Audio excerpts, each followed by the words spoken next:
अभी ये वाला topic most most most most important है। देखो मैं ना बहुत कंटिन्यू में वीडियो बना रहा हूँ, शर्ट सेम पहनी हुई है ना आपके लिए, आप भी कंटिन्यू में सारी वीडियो को खत्म करो, आपको भी ब्रेक नहीं लेना, जैसे मैं ब्रेक नहीं ले रहा आपको भी ब्रेक नहीं लेना बेटा। चलो हम लोग क्या करें, चैप्टर 1 का यूनिट 4, इसका नाम है कंटिंजेंट एसेट या फिर कंटिंजेंट लायबिलिटी क्या होती है, आओ देखते हैं सर। कंटिंजेंट एसेट किसको बोलते हैं बेटा? अ कंटिंजेंट एसेट, देखो ध्यान से सुनना, फिर से बोलना, इंपॉर्टेंट एग्जाम में आता है। A contingent asset is a potential asset arising from past event, its existence depend on future event outside the company's control। अब एक मिनट बहुत ध्यान से समझना, इसके लिए ना मैं क्लास में एक एग्जांपल यूज करता हूँ, लेकिन फिलहाल यूज नहीं कर रहा हूँ, मैं आपको यही याद कराने की कोशिश करता हूँ। देखो कंटिंजेंट एसेट एक पोटेंशियल एसेट है। पोटेंशियल एसेट का मतलब अभी आपका नहीं है, अभी आपका नहीं है। रात को 10 बजे आपकी बंदी का कॉल आया आपके पास, कल मेरे साथ मूवी देखने चलोगे और लौटते समय डिनर भी कर लेंगे, but she is not your wife and आप चाहते हो कि आपकी वाइफ बने, एसेट बने, अभी तो बंदी है, तो इसका मतलब अभी वो पोटेंशियल एसेट है। Arising from past event, past event है मतलब आपने पहले कुछ कर रखा है, इस वजह से ऐसा हो सकता है। अब and its existence depend on future event outside the companies control. आपका कंट्रोल है क्या इस पे? नहीं है सर, लेकिन उस वो होगा कि नहीं होगा ये किस पे डिपेंड करता है? फ्यूचर के इवेंट पे, जो कि आपके कंट्रोल में नहीं है। बस इतनी सी बात याद रख लेना। आगे एग्जाम्पल में, अब उस गर्लफ्रेंड बंदी वगैरह से बाहर आते हैं, ऐसे समझे, लीगल क्लेम, अनसर्टेन आउटकम। आपने किसी कंपनी के ऊपर केस किया हुआ है कि भैया तुम जो प्रोडक्ट यूज करते हो वो प्रोडक्ट हमारे प्रोडक्ट का आइडेंटिकल कॉपी है। अब क्योंकि हमने अपना प्रोडक्ट 1 करोड़ रुपए का रिसर्च के बाद बनाया था, तुम उसको बेच के ऑलरेडी 4-5 करोड़ का बेनिफिट जनरेट कर चुके हो, तो हम चाहते हैं कि तुम हमें हर्जाना पे करो 5 करोड़ का। इसका मतलब पैसा तुम चाह रहे हो उनसे, लेकिन क्या ये आपके कंट्रोल में है? अब ये कोर्ट डिसाइड करेगा, this is the legal claim. लेकिन कल को अगर वो आ गया तो आपके लिए तो एसेट बनेगा, पैसा बनेगा। चलो सर, टैक्स का रिफंड जो अभी तक पेंडिंग है, आपने इनकम टैक्स में ज्यादा टैक्स भर दिया था, अब आप उनसे रिफंड मांग रहे हो, तो वो आपके लिए एसेट है, लेकिन पोटेंशियल एसेट है। पता नहीं कल को इनकम टैक्स नोटिस भेज दे, नहीं नहीं हमने तो जी सही काटा था। चलो खैर अगला। अब सवाल है क्या इसको रिकॉग्नाइज कर सकते हैं, क्या हम इसको अपने बैलेंस शीट में दिखा सकते हैं? अब आ गया ना कंजर्वेटिज्म का कंसेप्ट, जो कि क्या कहता है, जो कि ये कहता है कि आप अपने फ्यूचर गेन्स को रिकॉर्ड नहीं कर सकते। तो इसने भी बोला कि सर नहीं कर सकते। अब सवाल है कि सर नहीं कर सकते, आपने बोला कि आपकी बुक ऐसी होनी चाहिए कि यूजर्स को समझ में आए, तो बताएं कैसे कि सर हमें 5 करोड़ रुपए आ सकते हैं? बोला कि sir contingent asset are usually disclose in the notes to the account, financial statement के नीचे जाके लिख देना। खत्म हो गया सर, खत्म खत्म खत्म। Contingent liability, contingent liability is a potential obligation. अब एक चीज देखो ऐसा, अब एक चीज़ ऐसा, मैं इसके लिए एग्जांपल यहाँ पे यूज़ नहीं कर रहा बेटा, ये एग्जांपल थोड़ा सा अडल्ट है, मैं क्लास में 18 साल के ऊपर से बच्चों के लिए यूज़ करता हूँ, अब यहाँ पे नहीं करूँगा। सुनने के लिए मेरी क्लास ज्वाइन करें, बहुत मज़ेदार क्लास है, क्लास में हम लोग बहुत फन से पढ़ाते हैं बेटा, ठीक। चलो, पोटेंशियल ऑब्लिगेशन का मतलब है, पोटेंशियल ऑब्लिगेशन का मतलब है कि एक ऐसा काम जिसमें आपका लॉस हो सकता है, अभी हुआ नहीं है, ना ना डरो मत, डरो मत, अभी हुआ नहीं है लेकिन हो सकता है। Arising from the past event, आपने पहले कांड ही कुछ ऐसे किए हुए थे, लेकिन इसका एग्जिस्टेंस डिपेंड करना है फ्यूचर इवेंट पे, जो कि आपके कंट्रोल में नहीं है। बढ़िया सर, हमने ऊपर हल्का फुल्का चेंज किया। अब 2 बातें याद रखना, पॉसिबल ऑब्लिगेशन और प्रेजेंट ऑब्लिगेशन में क्या फर्क है?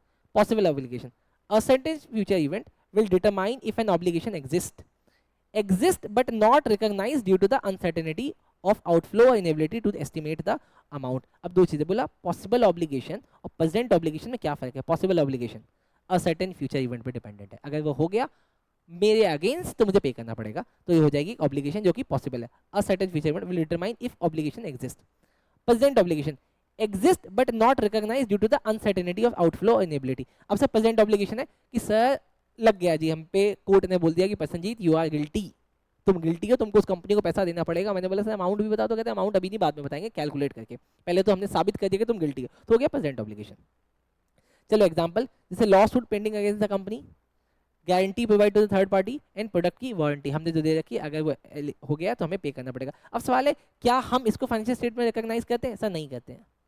सर अगर नहीं करेंगे तो कहाँ करेंगे? सर इसको भी कहाँ दिखाते हैं सर? नोट्स टू अकाउंट में। क्यों? क्योंकि ये आपकी ऑब्लिगेशन है जो कि पॉसिबल है और प्रेजेंट भी हो सकती है, लेकिन अभी उसमें क्या नाम है, अमाउंट डिटरमाइन नहीं किया गया। अच्छा, अब दोनों के बीच में डिस्टिंक्शन देख लेते हैं, distinction between contingent liability and asset, contingent liability, contingent asset. बेटा ये थोड़ी सी गलती होगी, ऊपर छोड़ दो उसको। आओ देखो, the primary distinction lies in the probability of an outflow of resources and the ability to measure the amount. Liabilities, contingent liabilities। अब ना, अच्छा एक मिनट, मैं आपको क्या बता रहा हूँ, एक तो होती है लाइबिलिटी। लाइबिलिटी का मतलब आपने राम से कुछ सामान खरीदा है और आपने राम जी को बोला कि राम जी 3 दिन बाद पैसे पे करेंगे, तो ये आपके लिए लाइबिलिटी है कि भैया तुमको पैसे पे करने पड़ेंगे। अब दूसरी चीज देखो, एक दिन राम जी तुम्हारे पास आके कहते हैं, अरे संजीत तुम यार मेरे पैसे क्यों नहीं देते हो? मैंने कहा कौन से पैसे भाई?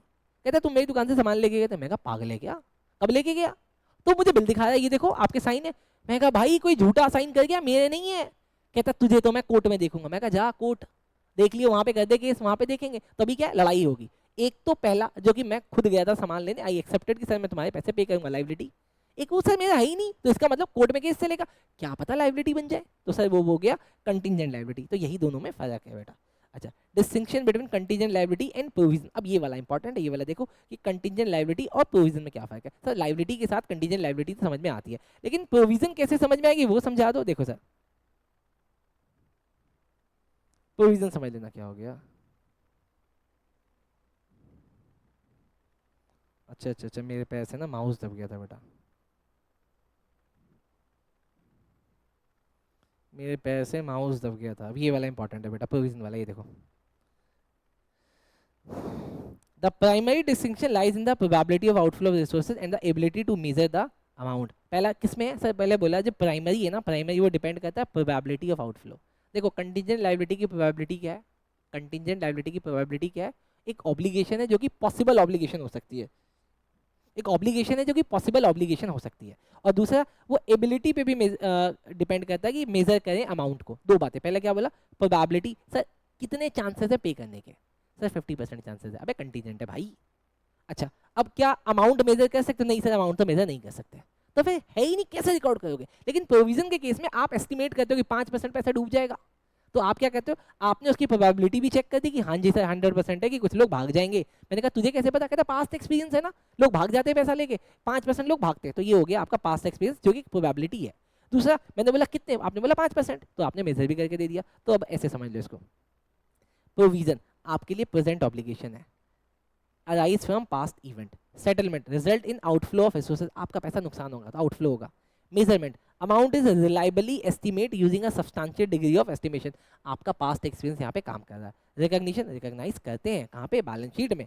Both probability and reliable estimate exist करता है। लेकिन कंटीजेंट लायबिलिटी के केस में ये पॉसिबल ऑब्लिगेशन है। अब दो वर्ड याद रखना, प्रोविजन आपके लिए प्रेजेंट होती है और कंटीजेंट आपके लिए पॉसिबल होती है। सेटलमेंट अभी प्रोबेबल नहीं है, रिकॉग्निशन अभी नहीं करेंगे बैलेंस शीट में। बोलो बात समझ में आई? और सर यहाँ पे आपका यूनिट 4 खत्म हुआ, डन। अब अगले यूनिट के लिए आपको अगला वीडियो देखना पड़ेगा। यहाँ पे ये खत्म हो गया। चलो bye bye, thank you. Like share subscribe please.